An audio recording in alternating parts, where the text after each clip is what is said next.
Il y a 2 ans à peine, Sébastien Haller apprenait être atteint d'un cancer.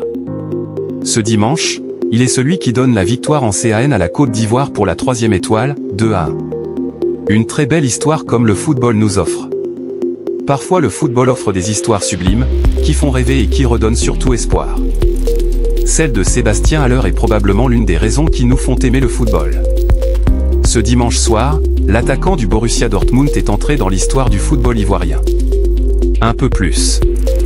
Déjà auteur de l'unique but des siens en demi-finale, Haller a offert la 3e CAN des éléphants en marquant le but vainqueur des siens, 2-1 score final, d'un geste dont seul lui détient le secret, et peut-être Zlatan Ibrahimovic. Une émotion dingue pour lui qui revient de loin, de très loin. Il y a 1 an et demi, il devait mettre sa carrière en stand-by en apprenant être atteint d'un cancer des testicules alors qu'il venait tout juste de signer au Borussia Dortmund. Pour guérir de cette maladie, l'ancien attaquant de l'Ajax a donc dû passer par la chimiothérapie pour se soigner. Un traitement lourd qu'il avait dû digérer avant d'espérer reprendre un jour sa carrière de footballeur. Finalement, après 7 mois de chimiothérapie et 2 opérations, Sébastien Haller était de retour à la compétition, janvier 2023. 1 an plus tard, c'est lui qui donne donc cette CAN 2023 à son équipe. Comme un symbole. Et comme depuis le début de sa carrière, rien n'a été facile pour l'attaquant de 29 ans. Convoqué par Jean-Louis Gasset dans cette CAN 2023 à domicile alors qu'il venait de revenir d'une blessure à la cheville, Haller avait rechuté juste avant le début de la compétition. Une blessure qui l'avait tenu éloigné des terrains sur tout le début de la compétition.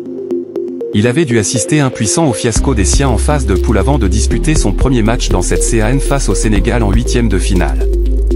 Depuis cette rencontre, il avait gagné sa place dans le 11 titulaire sous les ordres d'Emers Faé. Et le coach ivoirien a bien eu raison de relancer son buteur dans cette compétition.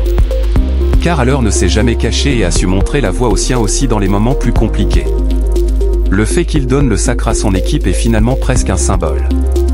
Ça fait du bien d'être récompensé. De continuer d'y croire et de voir que ça sert à quelque chose, a-t-il d'ailleurs lancé sur beIN Sport avant de fondre en larmes. On a rêvé ce moment énormément de fois, on a espéré en arriver là. Le match n'a pas été un long fleuve tranquille. Les scènes de liesse, c'est aussi ce que le pays mérite et j'ai bon espoir que cela fasse du bien à tout le monde.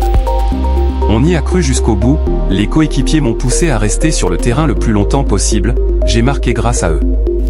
Pour la joie de tout un peuple.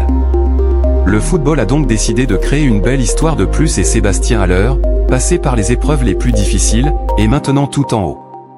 Déjà superstar en Côte d'Ivoire, il écrit encore plus sa légende et pourra s'endormir avec le sourire.